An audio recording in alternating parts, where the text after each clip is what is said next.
First, just thank you everyone for giving us your Thursday night. I'm sure you all have a million things you could be doing, and Terry and I and Headway are very appreciative of the fact that you are spending your time with us. So, welcome to the third webinar in the Headway Concussion Education Series. My name is Sarah Renberg, and I'll be leading our discussion tonight.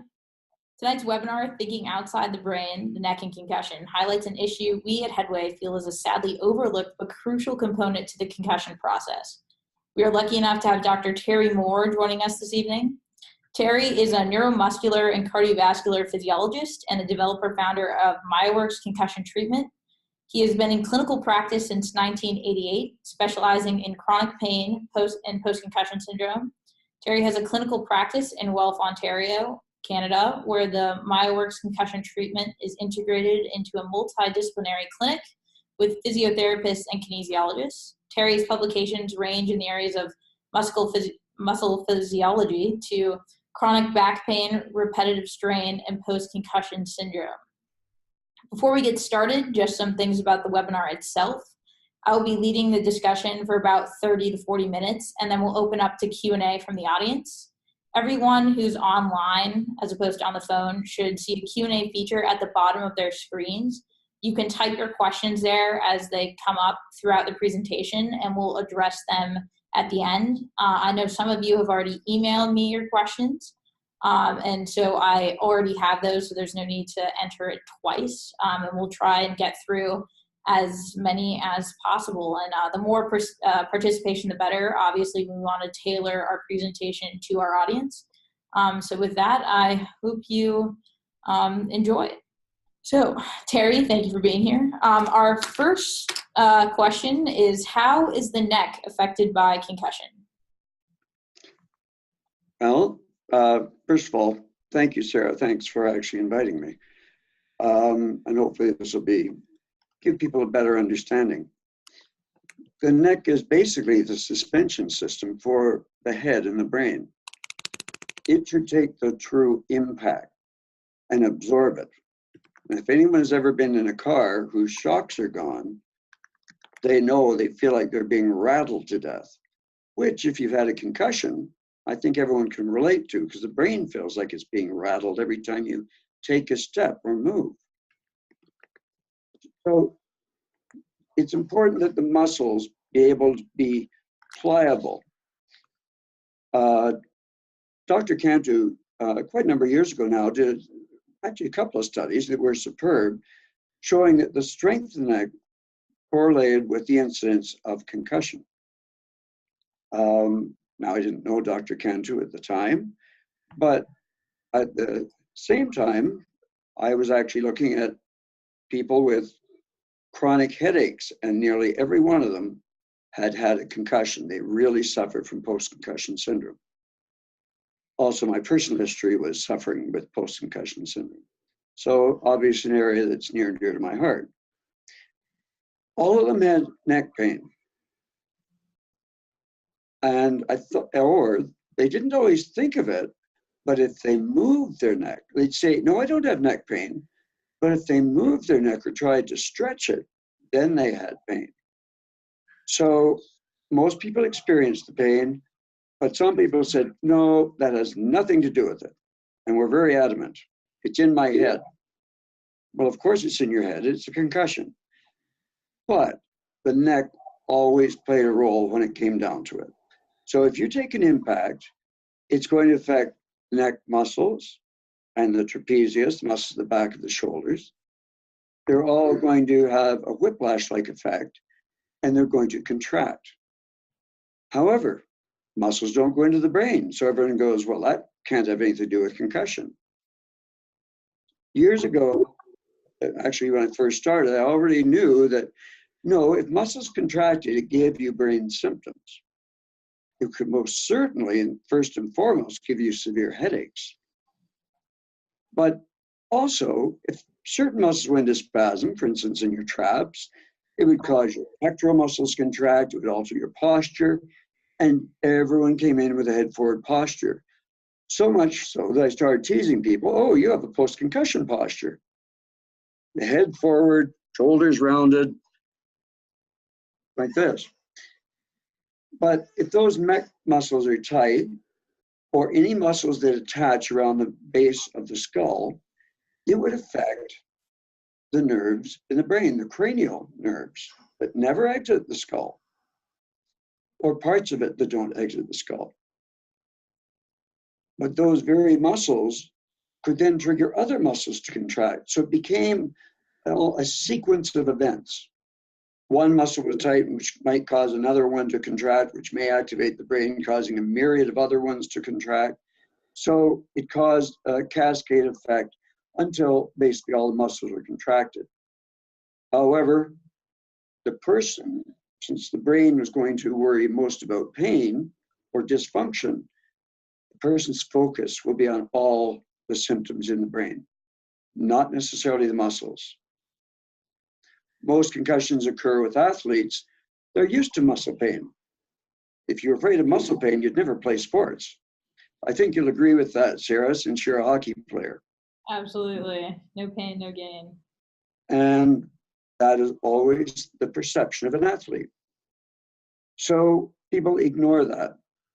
It's just muscle pain, but they focus on the neurological symptoms. So the neck has basically been ignored for all of this time, basically. Yeah, so there's a Canadian study that showed that the amount of force it takes to sustain a concussion is greater than the amount of force required to cause whiplash. So in theory, you can't have a concussion without some sort of whiplash mechanism injury. So how does the neck play a role in symptom presentation? So why don't you walk us through, common concussion symptoms and then their cervical cause? Well,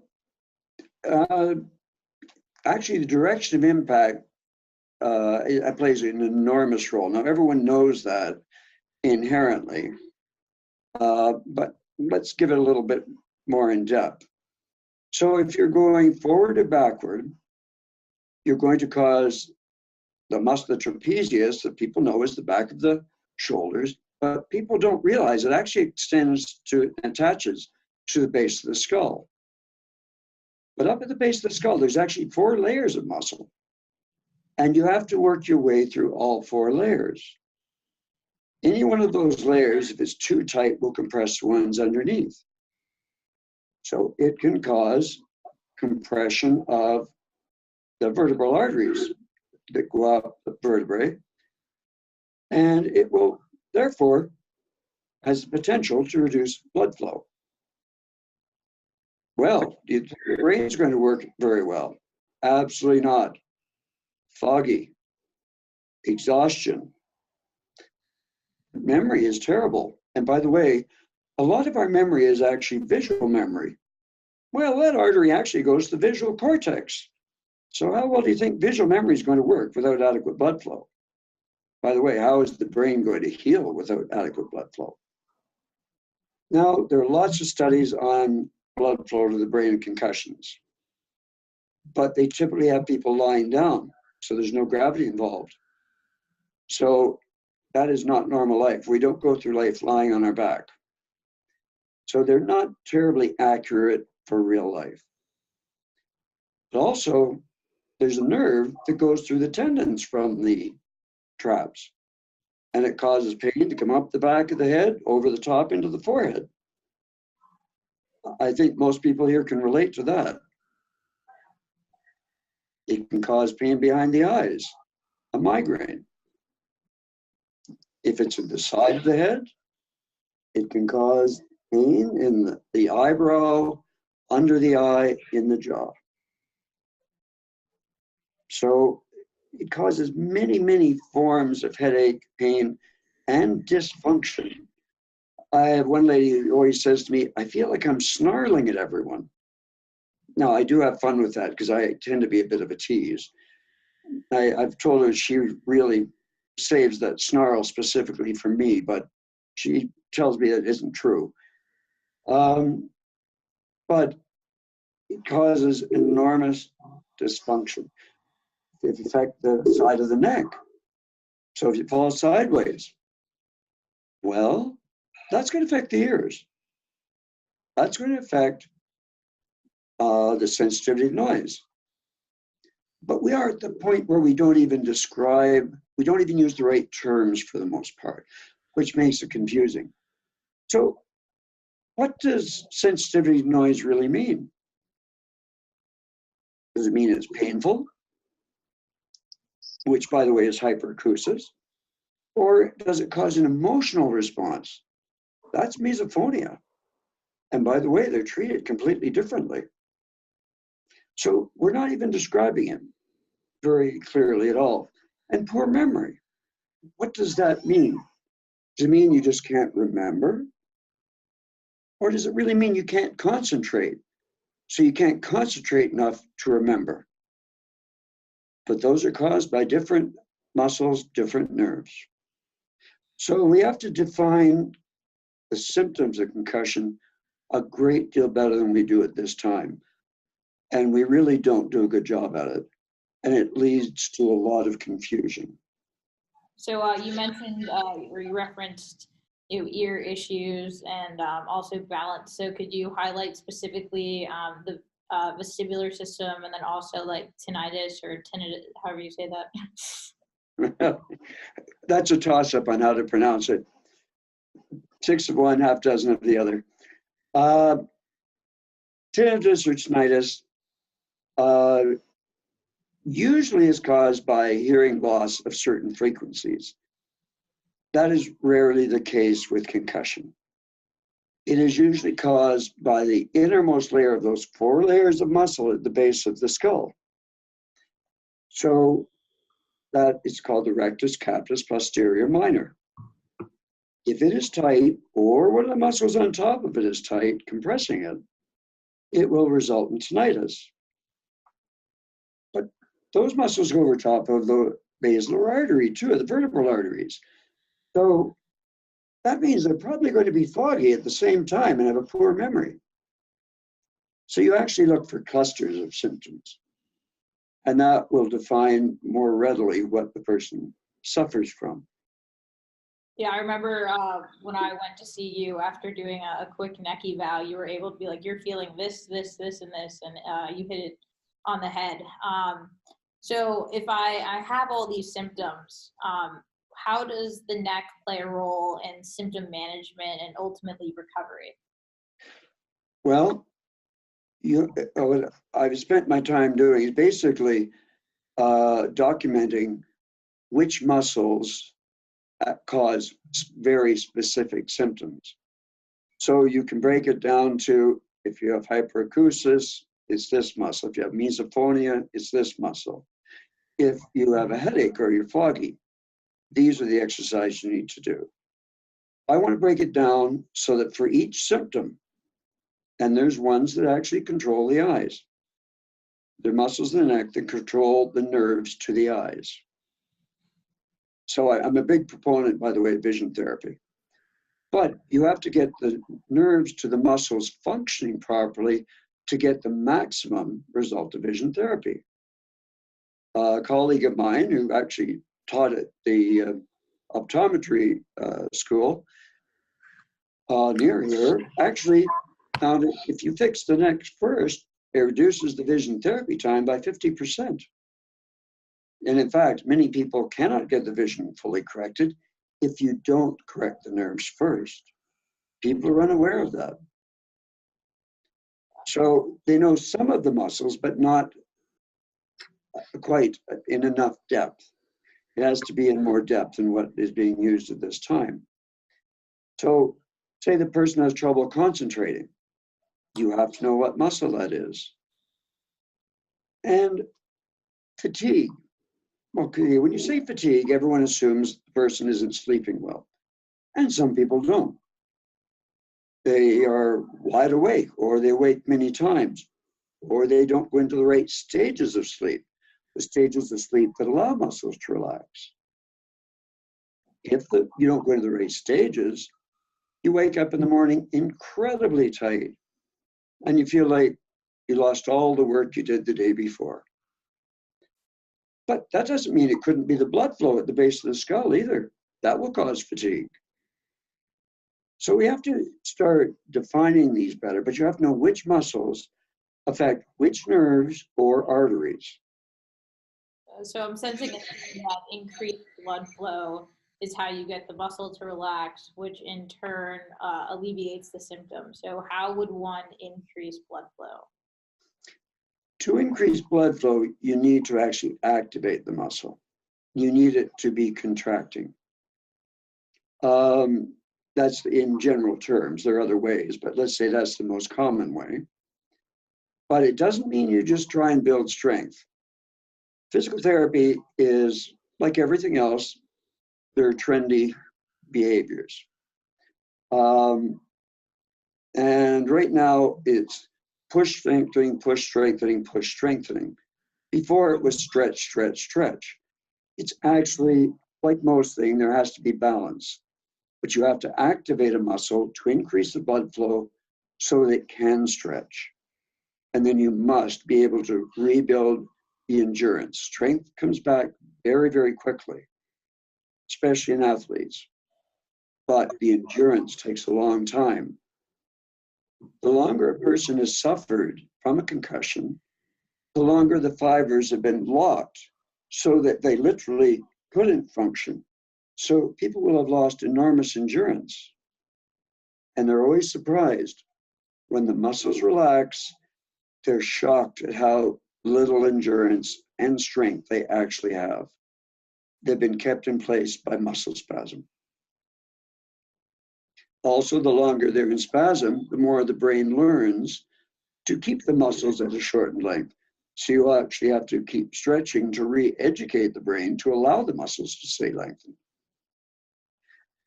Gotcha. Now, those are all some of the most basic parts, but people don't realize that with the blood flow in muscles, you also have to look at the biochemistry. And I've had physical therapists who said, I don't want to learn the biochemistry, it's boring. But you have to understand it to actually be able to change it. Because you have to change the biochemistry of the tissue, because what happens is you start producing an inflammatory compound, the most potent we produce, and it causes blood vessels to constrict. If you reduce blood flow, the muscles contract right up again. So you have to understand all these different facets to understand how muscle works and how it therefore can regulate cranial nerve function as well as the blood flow to the brain. Gotcha. So how does neck strength play a role in return to sport? So why is it so important to build up your neck strength before you try and get back in the game, regardless of symptom presentation at the time? Well, if you don't have the strength, and I would change that actually slightly, just to make for a safer scenario. Strength is important, but you can have tremendous strength and do something one or two times. Most people have been to a gym and they've lifted a weight and have worked so hard and they've managed to do it twice and they're proud of themselves. That's strength. But can they do it 30 or 40 or 50 times? That's the endurance. If you're returning to play, you're going to be using those muscles more times than that. So you have to build endurance for safety as well as strength. That will allow the muscle to take the impact without the person being injured. Otherwise, these muscles, if they're too weak, they will have an even more severe rebound and the probability of a concussion goes up. The person's at higher risk. In fact, if you build endurance, the person is at a lower risk of concussion. There was another study that's cited on our website that concurs with the increase in measurable neck strength. Neck strength led to less risk for injury the following season. Absolutely. But we have to make more of an effort to build the endurance, not just the strength. So how do you do that? What specific muscles do you target when looking for strengthening, both in recovery and then return to play? Well, you're going to look at the muscles at both sides of the neck, including the rotational muscles. as well as the muscles at the base of the skull. There's also muscles under the chin, which hold the chin down, which, when a person's been too tight at the back of the neck, these stop functioning under the chin, so the chin tends to jut out, which, by the way, then puts you at a great target for injury. So you have to be able to strengthen all the muscles around the neck. What has to be considered is in the areas where there's multiple layers.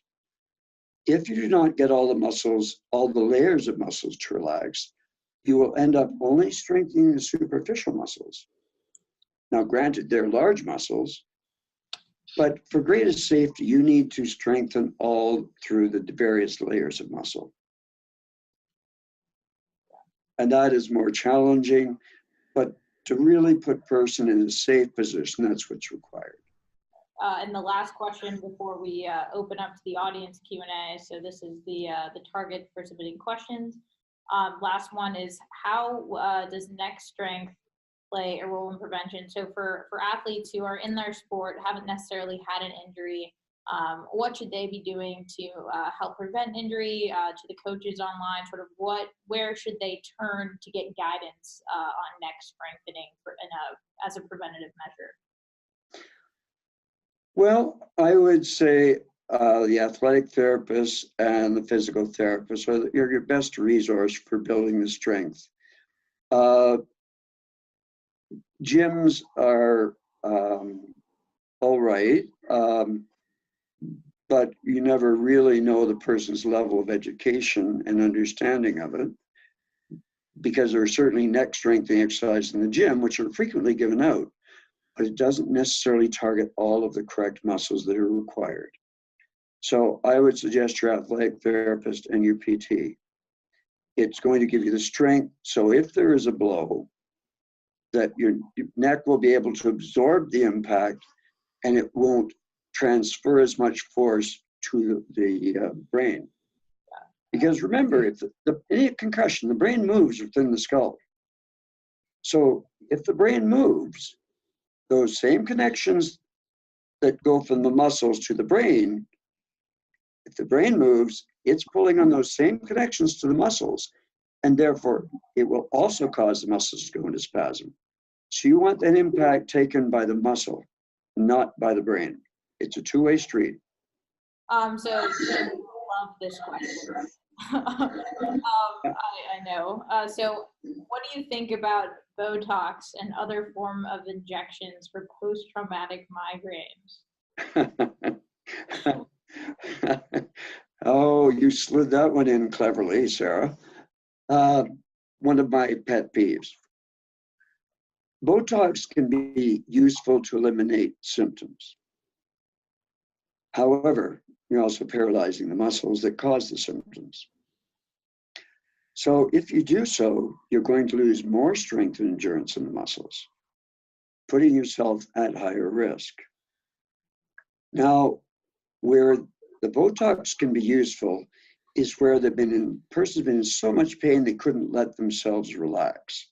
And it breaks that pain cycle by allowing the person to relax because the pain is gone. If that is the reason, it can be good. However, Botox really only works for about 3 months and typically is repeated on the 4th month. If it ends up that the person requires repeated injections of Botox, you're now losing more and more strength and endurance in the muscles. So you actually can't rebuild the strength and endurance. And ultimately, and I have certainly seen members of the White House I've seen who have had Botox for so long that actually the body built up antibodies. So when they got the Botox, it started to lose all efficacy because the body could break it down so rapidly. It had no effect. But by this point, they lost all strength and endurance. This was 10 years. So it can be a short-term help, but it can be a long-term trap if you're not careful. Gotcha. Here's a great question. Even if neck pain isn't noticeable, can those muscles still be causing the headaches? Absolutely. I have a huge number of people who say, Terry, you're absolutely wrong. I do not feel any pain, but I have a headache, and you are wrong. But then when you start to palpate or actually put them into different positions, because often they're in such a rigid position, they can't actually even feel the muscles underneath, that you'll actually find the muscle that's causing it. And lo and behold, suddenly their headache just decreases or disappears. So it's a very common question. And the answer is that you cannot get a concussion without impacting muscles. It's physically not possible. What is the most, or what is more common with PCS and neck issues? Muscular tightening, as you're describing, or vertebrae misalignment, especially C1, C2. What do you check for specifically in your clinic? Well, what I check for is the muscles, because that's my background. I'm not going to step outside my background. Now, the physical therapists I have here can check the alignment. But what causes misalignment of the vertebrae is actually the muscles going into spasm. So if you get the muscles to relax, the vertebrae slide right back into place all on their own, including C1 and C2. And it just is a matter of determining the right exercise so that this occurs. I'll give you actually a very horrible example. Actually, I could give you quite a number. It's very common. And often the people I see have had adjustments, but the adjustments don't stay in place because the muscles keep pulling them back out of place again. That's what's pulling them out. Is this chiropractic adjustments? I'm sorry? Is this chiropractic adjustments? Yes. Okay, just to clarify. Well, they could be chiropractic adjustments. They could be a PT who's trained in adjustments. Whatever profession is actually trained in it, because I've seen various people. And I had one young lady from Detroit, actually. She goes to school in Boston, but she lives in Detroit. And when I first looked at the measurements of her neck, they were horrendous. And by the way, they have to be precise, not these functional measurements. It has to be precise measurements. And when I palpated, there was enormous spasms. And in fact, the vertebrae were rotated so much that her second vertebrae was moved almost a centimeter laterally. I actually didn't know it could go that far without tearing the vertebral artery, which was quite frightening, to be honest. And it impacted her vision. Her vision was such that normally it was pixelated, like there were little pixels of picture or sight. But of course, there was a headache with it, severe. But when we actually relaxed the muscles, all the vertebrae rotated all by themselves. There were adjustments performed. The muscles all just pulled everything back into the correct position. And Paige is an example of that. A certain Miss Sarah Renberg certainly has that. Not to point any fingers, Sarah. Danny Otto, similar. It's very, very common. But if you do not correct the muscles, the vertebrae do not stay in place. And that is the most common thing I see. Next question. So,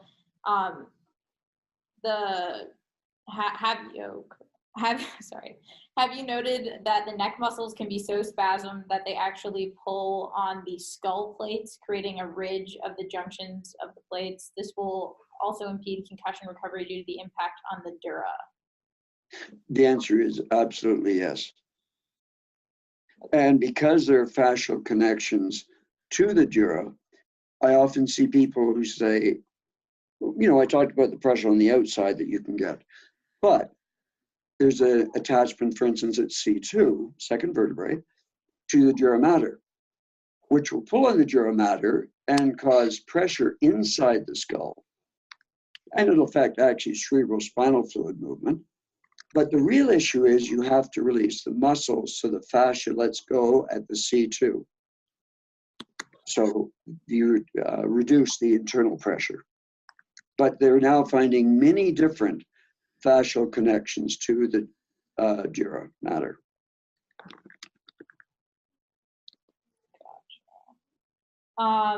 Here's another one you're going to absolutely love. Can you explain the role of the SCM, which is probably your favorite muscle? It's my favorite muscle to hate. I think that would probably be a better way to phrase it. The SCM is a rotational muscle. That's behind the ear, and it comes around the front, and it rotates head from side to side. Now, aside from a rotational impact causes shearing of neurons in the brain, and it certainly can do that, that will also impact the SCM. But the SCM does not directly affect the vagus in the way people think. The vagus nerve, and I tell people it's the not fun vagus, it's VAGUS, not VEGAS. And believe me, it is not a fun problem. I concur. Yes, I think most people will. Let me give you some of the ideas of some of the things the vagus can cause. It can cause an irritable bowel-like syndrome. It can cause nausea in the stomach or a gnawing pain in the stomach. It can cause the sphincter at the top of the stomach to open, so you get reflux, heartburn. Controls swallow reflex. Oh, how many people after a concussion, their heart rate alters, skyrockets, and their blood pressure rockets? Because it's the one that's supposed to slow the heart down. But what's really interesting is it goes to the negative emotional memory center of the brain, and it activates it. So it causes anxiety, depression, irritability. Wait a minute, everyone talks about that when they have a concussion. But they think they're all different symptoms or different problems. No, these are related. It's one nerve. So you have to fix the vagus or the SCM muscle so it doesn't affect the vagus. Otherwise, the person doesn't sleep, which is going to, again, the posture muscles won't relax at night. If they do sleep, it's non-restorative. The emotional swings cause all the posture muscles to contract. It causes so many problems. And some people, if it's extremely severe, it can cause what they call a vasovagal effect, which is where the peripheral blood vessels dilate and the blood pressure abruptly drops and the person passes out. And there's very high risk of re-injury of their head. And in fact, I have had people where literally they have hit their head and died from vasovagal. It's not something to be played with. You need to see your physician. From this whole talk, there's been a lot of mention of relaxing and releasing muscles to break the pain cycle, and that's something you say a lot. And so this person's question is, how is that done? What can an individual do to relax their muscles, preferably naturally, as opposed to using muscle relaxers, etc.? Are there certain movements, massages, etc., that are effective? And do you have any other strategies? So now might be a good time to break out your machine information. Oh, okay. Well, I mean, first and foremost, I prefer a natural way. And as you probably gathered by now, I'm an exercise-oriented person. That's a huge belief of mine, the importance of it in regulating the body. So some people I will suggest craniosacral. a light massage, and I emphasize that, light massage can help, but usually people only feel better for a relatively short period. In fact, I've had people leave here and fly home and gone in for a deep tissue massage and have been put back in bed. So that's been most disturbing to me when you've had someone totally without symptoms. Now, what I particularly do, given my background, I monitored what muscles. I used kinesiologists as my little guinea pigs. They were kind enough to allow me to stick needles in their legs and have them ride a bicycle. So basically, I measured what the signals are in the human body to cause muscles to relax and alter blood flow. So I actually use a form of electrotherapy. It changes the charge on the muscle cell back to what it should be. It normalizes it so the muscles relax. But it also changes the biochemistry of the tissue, most importantly, which increases blood flow, not by just the same as contraction. It actually, what it does, it shifts the whole biochemical pattern back to the norm, which then allows the body to normalize. There's no pharmaceuticals that actually do that. So what I like to do is I use the machine and then I have people stretch. And honestly, stretches help people regardless, but you must be sure you start gently. If you start too rigorously, you will get a rebound contraction and you'll feel worse. It's just that with the machine, I can actually stretch more than normal and people find it quite easy. So we can progress them faster is really what I do. But I would say in any clinic where you go, you need to have stretching and strengthening. That's the best way to get the muscles to relax, because the brain is going to try and return it to that tight state that it was in. So the more often you can stretch it out, the more the brain accepts that it stays at that length. I think people get very spoiled with my equipment. It's just as much as it makes it so much easier, as Sarah knows. But that doesn't mean there aren't other things you can do. Some people use heat. Heat's going to increase the blood flow, not for the same reason. It's not going to change the biochemistry, but it will increase the blood flow, so it'll stretch easier. But you must limit it to about 10 or 15 minutes. If you leave it on too long or you put it on too high, it actually triggers the same inflammatory compounds of which I was speaking. I had one lady who thought if some heat's better, more is going to be more beneficial in spite of my warnings. And she got in the habit of sleeping on it for short periods. But one night she fell asleep on it, period. She woke up at 3 a.m. and couldn't move a muscle in her neck or up her back. I'd also point out that's a great way to light your house on fire, by falling asleep with a heating pad on. Falling asleep with a heating pad on. I've seen people with third-degree burns. I have seen horrendous situations. And I have seen burns that were this big from heating pads. So please do not sleep on it. In fact, I strongly recommend that if you're going to use one, get one that has a dead man switch. So you have to literally hold the lever down so it only stays on while you're awake. If you fall asleep, you let go and it turns off. So there's a couple questions on here about what you can specifically do for tinnitus and ear cracking. So first, what specific muscles cause tinnitus and how can it be decreased? And then ear cracking, multiple months out from injury after consulting an ear doctor. So let's talk about the ears. Well, the tinnitus is caused by, as I mentioned, a tiny little muscle, and it is very tiny, much shorter than its name, at the base of the skull. And it's right in the center of the base of the skull, right back here.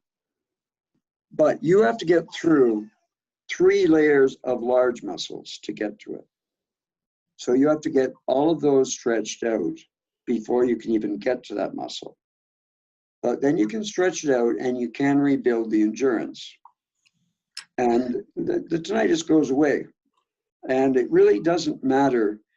And this is one of the important things, I think, which I really had forgotten to mention.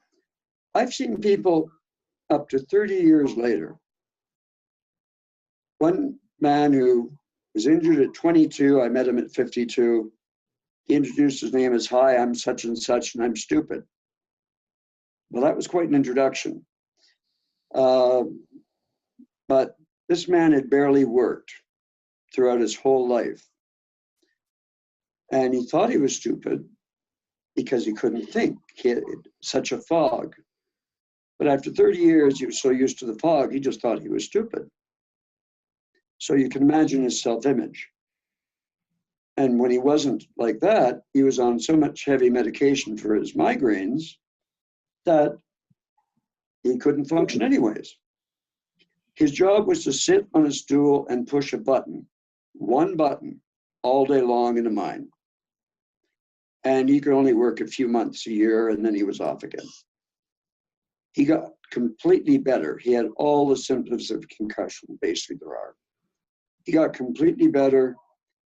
He was actually, and I knew this from speaking to him, he was actually very intelligent, which made it even harder to hear a person describe themselves that way. He actually ended up, this man had 0 post-secondary education, but he ended up working for the engineering department in the mine. He designed the equipment, and then they went through the measurements and certified everything. But he was actually the one who designed the equipment. Wow. What is your opinion on icing? Good or bad? Icing was very popular. It became very trendy in the late 80s and 90s. It's still a little too popular. Ice in an acute situation, ice it. I agree. Brings down the inflammation. However, when it's a concussion, again, in the acute situation, especially if you're afraid of any swelling in the brain, they've got to ice. But after that, it really should be heat, not ice, because ice actually triggers the same potent inflammatory pathway I talked about. So yes, the metabolism of the muscle stops, so it relaxes, but because it triggers the inflammatory response and reduces blood flow, it will contract back up and will cause problems, and the person doesn't get better. So it's very unwise to use that perpetually. Heat is better, but ice right afterwards. Perfect. So moving on to a few eye-centered questions. So you mentioned vision therapy earlier and how muscles in the neck, move the eyes and are related. So first is, do people that you see commonly have eye pain and convergent insufficiency? And I'm going to start off with saying 69%, a study found 69% of post-concussion patients had convergent insufficiency. So in theory, odds are if you've had a concussion, you have some eye-related issue because vision is is located throughout the brain, so it's easily affected. And then so how does the neck play a role in vision therapy and rehabilitation for treatment? That is a tremendous question in my mind, because absolutely most people I see have vision problems.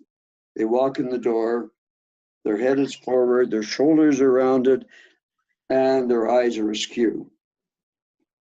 It is incredibly common, to the point where I really expect it, to be honest.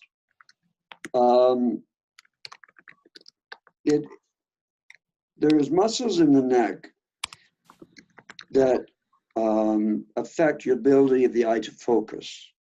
So it can be the person can't focus. I've had people come in here with terrible vision in one eye, but it's actually because of muscles at the back of the neck. I've had people that have convergence or divergence problems. So the eyes, whether they can come in to focus or go out to focus. And by the way, they lose their peripheral field of vision, which is very terrifying and causes tremendous anxiety because they have tunnel vision. Quite common. But if you correct the muscles in the neck, the eyes will straighten out. And they do if it's been an acute situation. But the longer it's been since it occurred, yes, I can correct the neck and I can prove that the eyes will return to normal. That's not particularly difficult in my world. However, and this is what's so important, I corrected the nerves to the muscles of the eye so they can go back to normal. But that doesn't mean those eye muscles have any endurance, because if it's been years, they're still muscles. They've lost all their endurance. They can't sustain the position. You must have the vision therapy to actually return that to normal. And now I strongly advise people, I maybe shouldn't say this, but I'm going to anyways, the people that are the COVD certified. It's the organization that actually certifies people in vision therapy. It's certainly throughout the US and Canada, it's actually the same people that are on the boards, actually, including my colleague here. He's on both boards, US and Canada. Christine Masters is honestly the top of the list, to be blunt. So to me, we have an entire webinar devoted to vision and concussion. If you go to the Headway Foundation website, click resources and click webinars, we have an hour-long webinar that goes in depth into all the vision issues that are prevalent post-concussion and how they're addressed. It's with a neuro-optometrist certified by the COVD. I personally can't tell you enough how great vision therapy has been for my own personal recovery. And it's a fantastic in-depth look at how it pertains to people post-concussion, sports enhancement, and then also how vision plays a role in diagnostics and return to play. So definitely check it out. Yeah.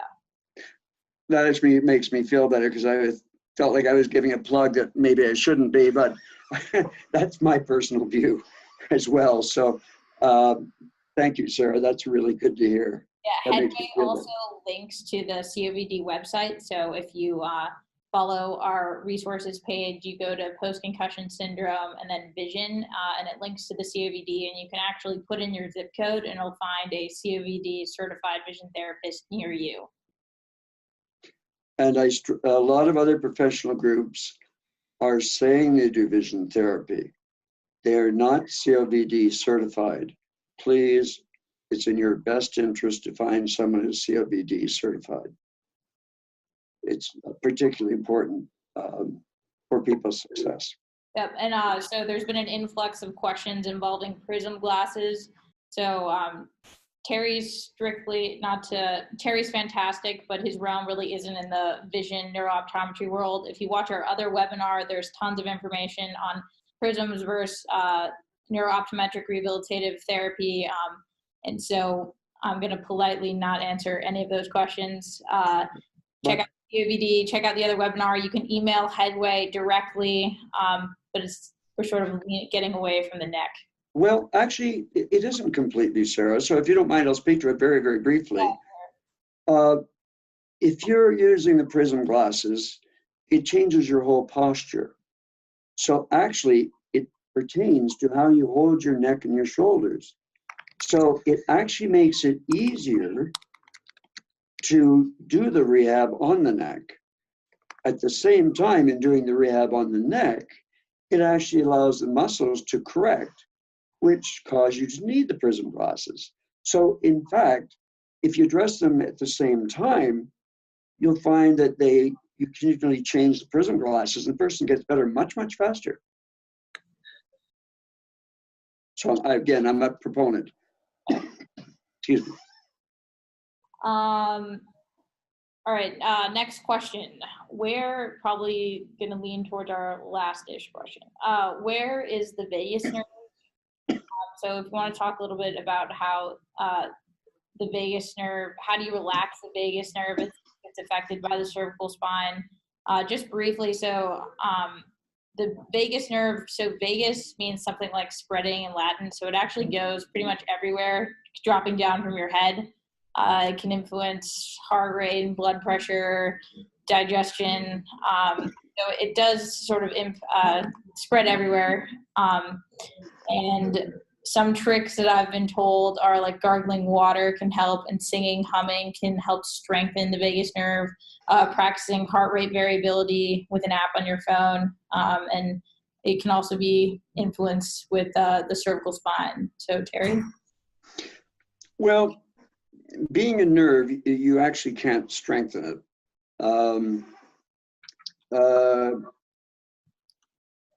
But there are ways you can certainly affect the vagus nerve, but it's actually through the sternocleidomastoid muscle. Now, everyone assumes because it goes all the way down the neck that it's somewhere in through the lower part of the neck. It actually isn't.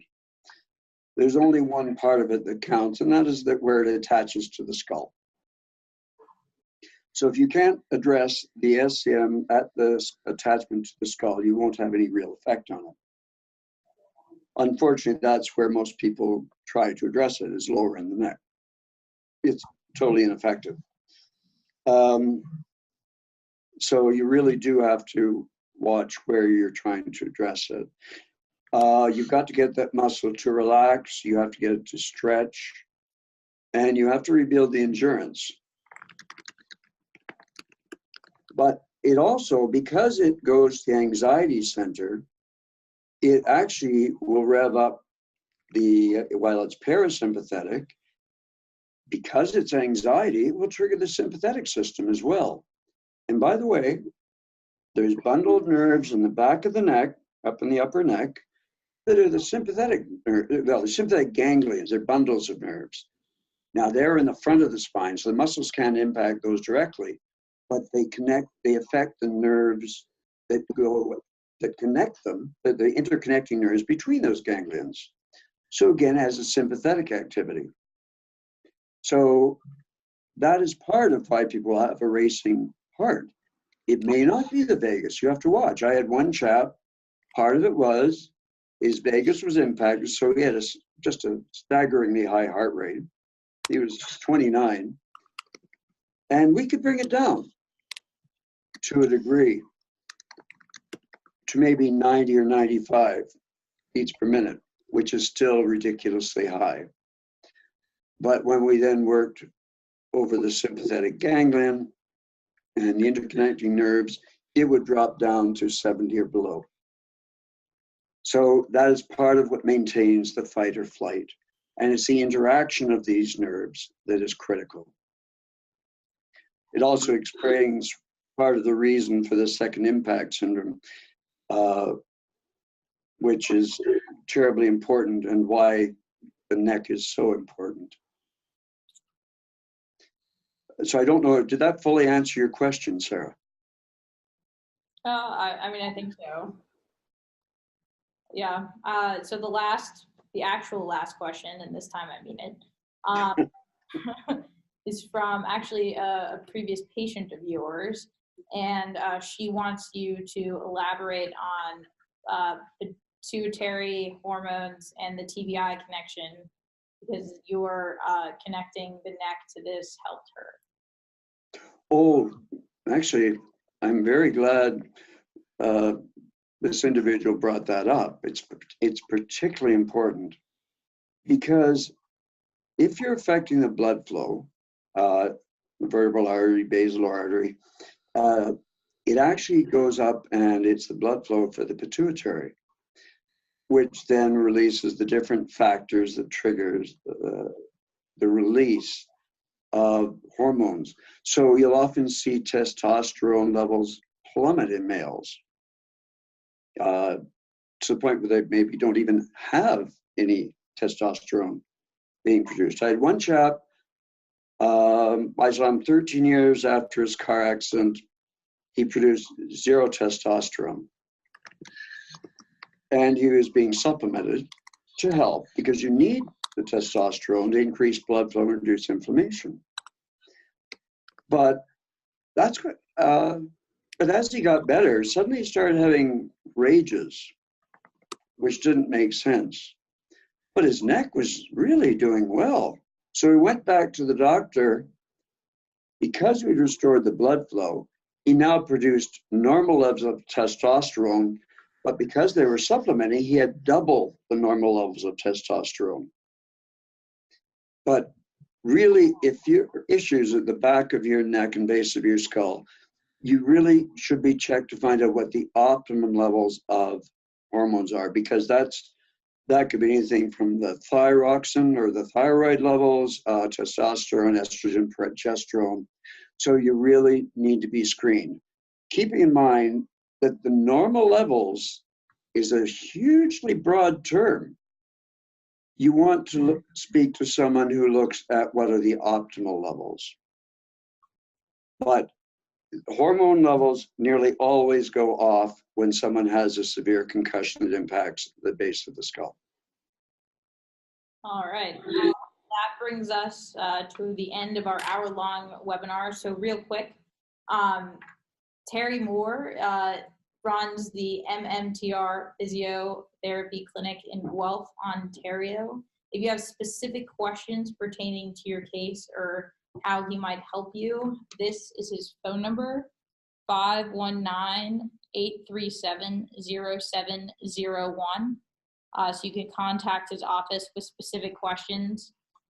You can also email me with questions pertaining to Headway, the webinar series, etc. I do highly recommend you check out our previous webinars online at www.headwayfoundation.com, and it'll be under resources. But thank you so much for joining us tonight. We hope you enjoyed. I'd ask you to give Terry a round of applause, but you all are muted. But Terry, you deserve a round of applause. So thank you for joining in, and I hope you all have a good night. Thanks very much, Sarah. Thank you all for listening.